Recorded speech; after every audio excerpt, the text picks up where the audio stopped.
Toda una polémica generaron los dichos de la presidenta de la Asociación de AFP, Alejandra Cox, quien descartó que una persona de 25 años pueda pensionarse a los 65. Además, entregó algunos ejemplos para justificar la extensión de la vida laboral, los que fueron cuestionados por diferentes autoridades. Queremos conversar sobre esta controversia, sobre pensiones y sobre más con el exministro del Trabajo, Osvaldo Andrade.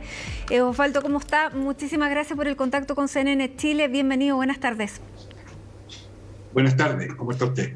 Muy bien. Bueno, me imagino que escuchó, vio las declaraciones de Alejandra Cox.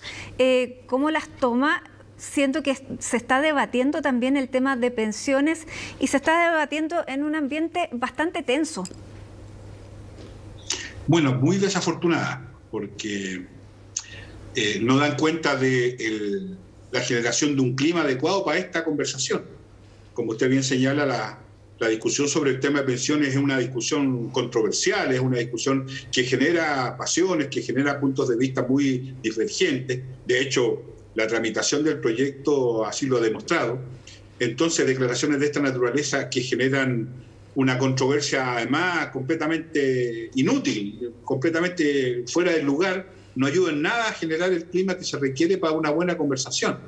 Pero para serle franco, desde mi experiencia, es un problema que ha tenido permanentemente la industria de las AFP. No es un tema reciente. En general, las AFP nunca han tenido la capacidad de entender que la industria como tal tiene que generar una adecuada relación, no solo con sus cotizantes, no solo con los que le aporten, que finalmente son los que ponen la plata, sino que con el resto del país, porque solo se contentan con el hecho de que su rentabilidad es X. Cuando la rentabilidad está buena, son felices. Cuando la rentabilidad está mala, se hacen un poquito los lesos, pero nunca se hacen cargo de los problemas. Se lo digo por experiencia, porque cuando en el gobierno de la presidenta Bachelet, en el primer gobierno, se instaló la comisión de gobierno que me tocó presidir para la reforma que permitió el pilar solidario y el aporte previsional solidario, una de las cuestiones que hablamos entonces con los representantes de las AFP y de la industria fue que era un buen momento para que ellos generaran también un conjunto de propuestas que apuntaran a mejorar la condición de los eventuales y futuros pensionados. Y nada de eso ocurrió. Al contrario, más bien lo que encontramos fue reticencia, una actitud refractaria, una actitud muy a la defensiva. Así que es histórico esta conducta de las AFP, que se rubrica con las declaraciones de la señora Cox, que dan cuenta de una completa insensibilidad respecto a la naturaleza del problema y la forma de encarar el problema. Bueno, ella también hace un tiempo atrás, un par de semanas, responsabilizaba a la clase política por no haber hecho las reformas que permitieran a las AFP hoy día entregar mejores pensiones, lo que también demuestra desconocimiento. ¿Usted cree que una persona que ha vivido más de 30 años en Estados Unidos puede hacerse cargo de un problema como este? Yo no quisiera entrar a descalificar esa situación porque sería odioso, ¿no? Que estaba afuera, que estaba adentro. Puede vivirse en Chile y estar lejos de la realidad también. No es sinónimo una cosa de la otra. Lo que sí me preocupa es esta lógica de echarle la culpa a la clase política. Está de moda, es fácil pegarle a la clase política con el nivel de prestigio que tiene. Pero eso elude su propia responsabilidad. Yo le voy a dar un ejemplo. Mire, usted no se imagina lo que costó instalar la lógica de la licitación de las comisiones. Las AFP decían que era imposible que las comisiones bajaran. En ese tiempo eran algo más de 3 puntos. Era imposible, no había ninguna... Y fíjese cómo están las comisiones hoy día. Costó un mundo que el seguro de sobrevivencia e invalidez fuera de cargo no del empleador. Otro lío con las AFP. ¿Para qué le cuento cuando hablamos de abrir el espacio para que hubiera más competencia, que entraran los bancos? Estoy hablando de un momento histórico bien distinto al que tenemos ahora. Todo eso fue refractario para la AFP. La AFP nunca entendió que su compromiso de mejorar las pensiones tenía que ver no solo con la rentabilidad, tenía que ver con un conjunto de otras cosas. Y la verdad que las veces que se intentó conversar estas otras cosas, nos encontramos con una industria muy cerrada, muy refractaria, con mucha opacidad hasta el día de hoy. Mire, cuando yo era parlamentario señalé este tema de los fondos de rezago. Entonces eran 400 y tantos millones de dólares que estaban administrados por la AFP y que no correspondían a ninguna cuenta. Nunca hubo un esfuerzo real de las AFP para encontrar los beneficiarios de esos 400 y tantos millones de dólares. Pero esos millones rentaban, pues. Osvaldo, entonces ha habido siempre una actitud muy refractaria. Perdón. Durante estos días también en la discusión por los retiros, ya vamos en el tercer retiro, el candidato presidencial y exministro de Hacienda, Ignacio Briones, decía que el sistema ya estaba desfondado. Con un sistema que da esa declaración, puede tener o no la razón, pero está bastante minado. ¿Qué es lo que hay que hacer hoy a su juicio en materia de pensiones, siendo que seguramente también va a ser un tema que se debata en la Convención Constituyente, pero que la gente tiene urgencia lo más pronto posible para que le arregle las pensiones? ¿Qué es lo que se tiene que hacer? Da la impresión que el ex ministro de Hacienda es el que ha vivido tantos años fuera del país. Y pareciera ser que esto no es un tributo solo a la señora Cox, porque el sistema no está desfondado a propósito de los retiros. El sistema está desfondado cuando no cumplió la promesa que hizo de tener buenas pensiones. Mire, yo soy bastante mayor que usted, así que no tengo por qué adjudicarle que usted se acuerde, pero cuando las AFP se instalaron y se obligó a la gente además a incorporarse a ellas, la propaganda de la televisión decía que usted con su pensión autofinanciada con este sistema, iba a pasar las vacaciones en Brasil. Y salía un tipo en la playa con un sombrero que además era un sombrero guajiro, además ni siquiera en eso tuvieron acierto. Esa fue la promesa. Claro. Entonces el sistema está desfondado desde su núcleo. ¿Sabe por qué? Porque es un sistema que es incoherente con el sistema laboral. Este es un sistema que está construido pensando que una persona entra a trabajar a una eternidad muy joven, permanece en un trabajo estable, en forma estable, y va mejorando su remuneración sistemáticamente. Ese trabajador no existe en el sistema laboral chileno, y en consecuencia las AFP fueron construidas sobre la base de ese prototipo que no existe. Entonces hay un problema estructural. Usted me pregunta qué es lo que hay que hacer. Primero, yo creo que, para decirlo con franqueza, el proyecto del gobierno en el Parlamento no tiene ninguna viabilidad tal cual como está instalado. Y yo me concentraría solo en la mejoría que tiene que ver con el pilar solidario. Yo creo que en eso va a haber acuerdo, en eso no va a haber mayor problema, y creo que eso es lo que puede lograr este gobierno. Ir más allá de este gobierno, creo que es poco probable que lo pueda hacer, especialmente porque su legitimidad, a propósito del respaldo ciudadano, es un dato político que no se puede desconocer. Ahora, dicho aquello, sí. La convención... Perdón, disculpe. No, dígame. No. La Convención Constitucional va a tener que hacerse cargo de esto. Y desde ese punto de vista yo me transformaría la conversación desde otra perspectiva. Yo diría, ¿cómo yo le garantizo a todos los pensionados de Chile una pensión a lo menos similar al ingreso mínimo? Y desde ahí construiría la estructura del sistema, desde la pensión que yo le garantizo a los chilenos. Y eso significa que probablemente va a tener mucho costo fiscal, y para eso hay que hacer una reforma tributaria que sostenga este esfuerzo, y probablemente el aporte del trabajador sea menos relevante que el aporte patronal. ¿Sabe por qué?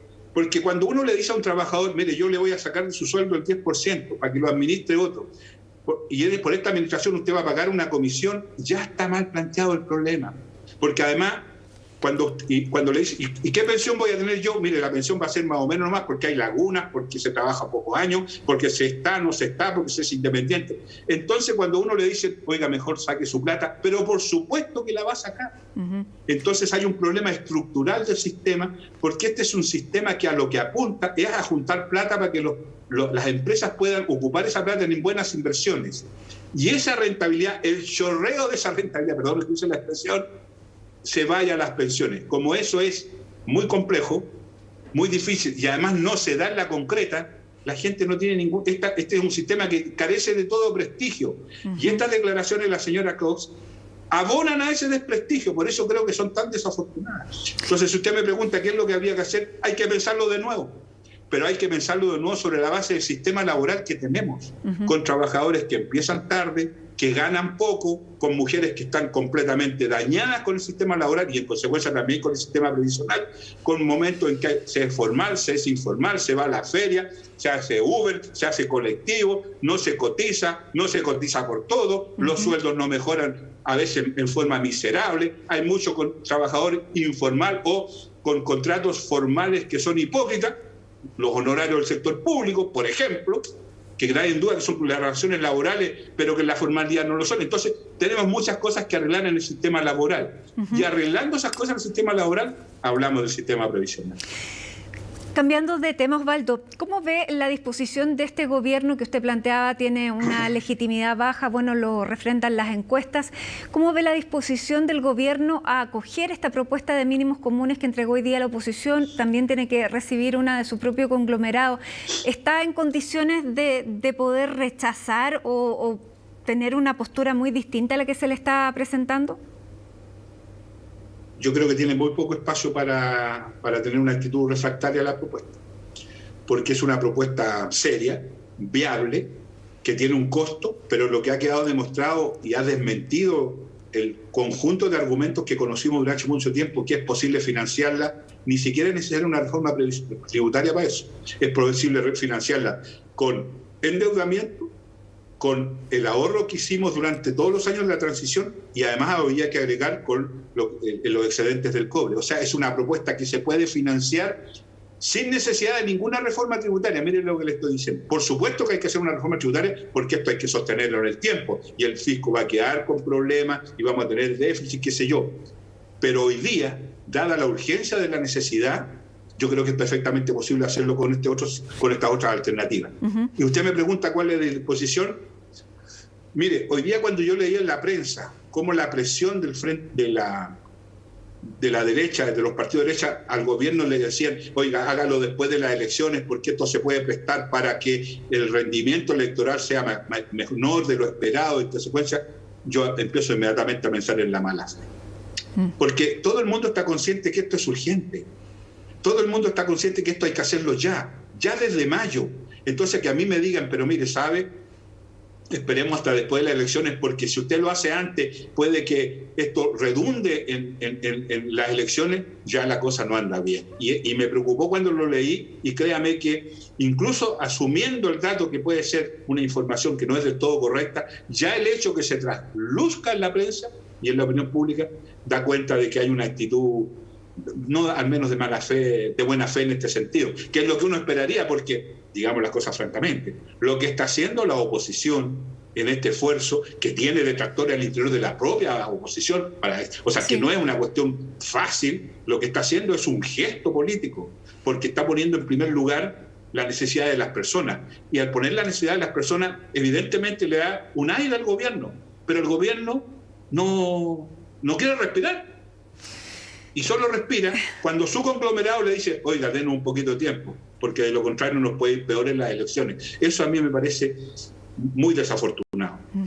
Osvaldo, dentro de lo que la próxima semana ya se va a tener que empezar a debatir son las primarias, porque hay que inscribir a los candidatos antes de la medianoche del día 19, que es el miércoles. Los plazos apremian. Hoy día, mientras Gabriel Boric recolectaba firmas, dice que todavía le faltan cerca de 10.000, decía que para él lo más lógico sería que el conglomerado que está más a la izquierda de la oposición tuviera una primaria reunida, y eso incluía el Partido Socialista. ¿A usted le hace sentido esa propuesta o esa, digamos, ese pensamiento de Gabriel Boric? Mire, en esto hay un baile de máscara bien hipócrita, de muchos, porque todos dicen que lo que se esperaría es una primaria que reúna a toda la oposición.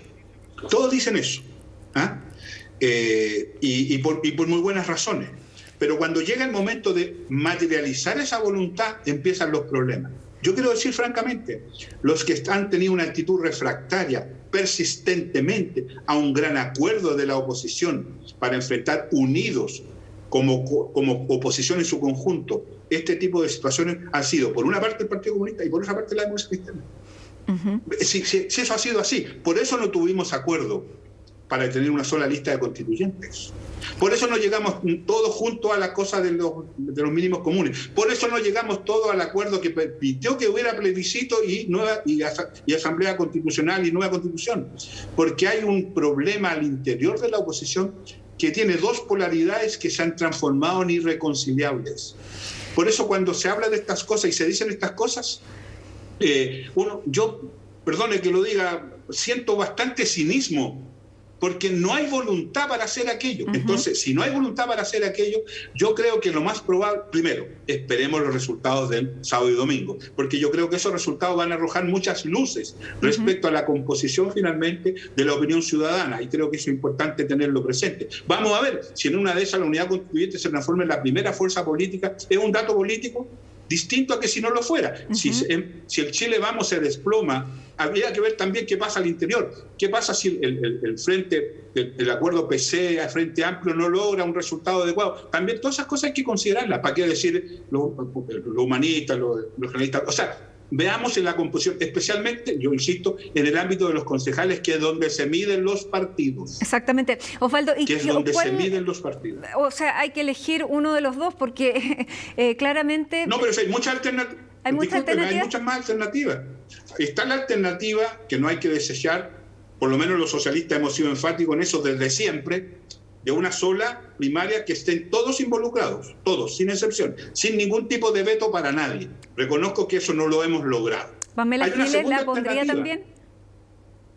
Es que depende de lo que ella quiera, porque en esto hay que mostrar la voluntad de hacerlo. No se trata de que uno esté invitando a alguien si ese alguien no muestra disposición para hacerlo. Yo esperaría saber cuál es su disposición.